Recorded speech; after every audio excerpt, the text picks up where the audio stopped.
The comic book industry can be a highly competitive environment, particularly among the big four: Marvel, DC, Image, and Dark Horse. However, independent creators have been making comics for years in various formats. One of the most popular formats is the black and white comic. Heck, I myself have an independent comic that I want to buy. Revolution of the Mask! It's only 72 cents! Sorry, the camera must have hiccuped. Anyway, independent comics can be really good. But then there's something like today's subject. As such, let's dig into Sinnamon number 11. Okay, let's start with the logo. Why is it that creators feel that if they switch around the letters on a name that makes it sound good? Sinnamon, spelled with an S and two N's. Because poor literacy is cool.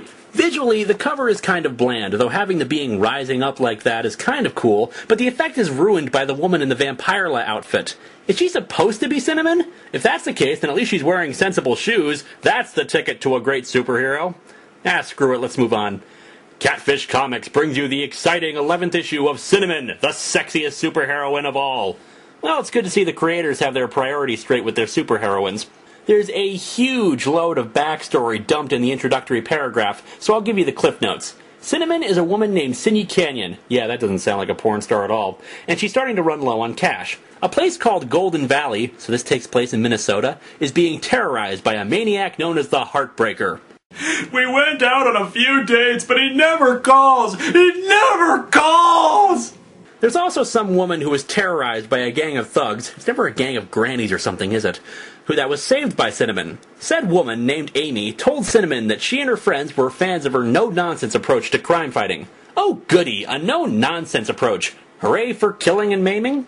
Reading the credits, it says that this is issue 11 of the 3rd volume of this series. What's worse is that it says it's published quarterly. That means this comic has been around for at least 3 years before this issue was printed. Who the hell was a fan of this crap? We open to somewhere in the South Pacific, where 2 French officers are getting ready to do a nuclear test. They mention that they're ready to press the button, and that they've been getting telegrams protesting their nuclear tests. As one of the officers pushes the button, the other gasps as he says that one of the telegrams is from Jerry Lewis. Hey! French stereotypes that aren't funny at all! What a great way to open your comic! The button turns out to be for the nuclear test. It's seriously just a big button that anyone can press. And there's a fish that's apparently flying around the blast, and it says, well, there goes the neighborhood. What the hell, did Douglas Adams write this? So long and thanks for all the fish. So sad that it should come to this. Meanwhile, a nearby atoll is hit by the nuclear aftershock. This apparently wakes up a demonic woman who bursts out of the ground screaming, "Death to America! Damn hippies!" We cut to a beach in California. A woman is tanning and the narrator comments, someone should tell her it's not healthy to tan. But maybe not yet. Wow, a lecherous narrator. That's really what the comic reading public wants. You know what would have improved Watchmen? If we had a lecherous narrator commenting on Silk Spectre. Anyway, the woman who's tanning says, hey, who's blocking the sun? I don't want to tan unevenly. How the heck can she tell? The shadow of the demon woman doesn't even cover half of her back and she has her eyes closed. After more complaints about the sun, she looks up and beholds the demon woman. Hello, America. Terror-Dawn is back. Terror-Dawn is back and starting on a new triumphant world tour. I've just flown in from the mid-Pacific. So like your arms are tired? After that non-joke, Terror-Dawn punches the guy out. I think I'm gonna like Terror-Dawn. Only a sick nation lets women parade about half naked. Never mind, I hate her now. Did the creators even think about what they were saying with this? We have this woman who claims America is corrupt and indecent, particularly because women at a beach are wearing bathing suits, stop the presses, yet she herself is wearing clothing that amounts to a bathing suit. After a really unfunny bit where Terror-Dawn attacks a woman who apparently uses cosmetic surgery, she flies off to attack the nearest city. We cut to downtown Golden Valley, where Cindy Canyon is at an employment agency hoping to find work. So Cindy goes into the office with the agent, but before they can even sit down, the agent tells her they won't be taking her on because more qualified people are available.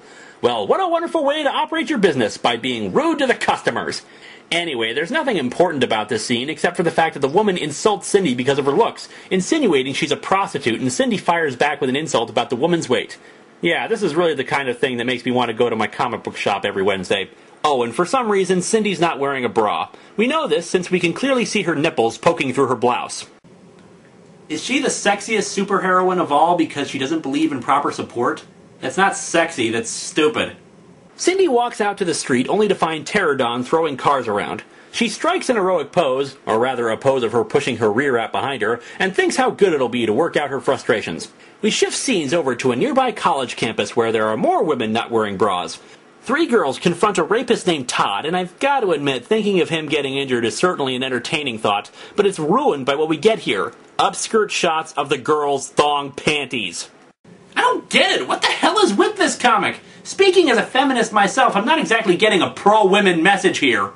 I mean, we've got a woman who was made a joke of because she got plastic surgery, women who trade insults with each other over looks, a villain who critiques other women for wearing bikinis at beaches, despite wearing one herself, a hero whose outfit is more common in adult films than they are as legitimate superheroes, and now panty flashing!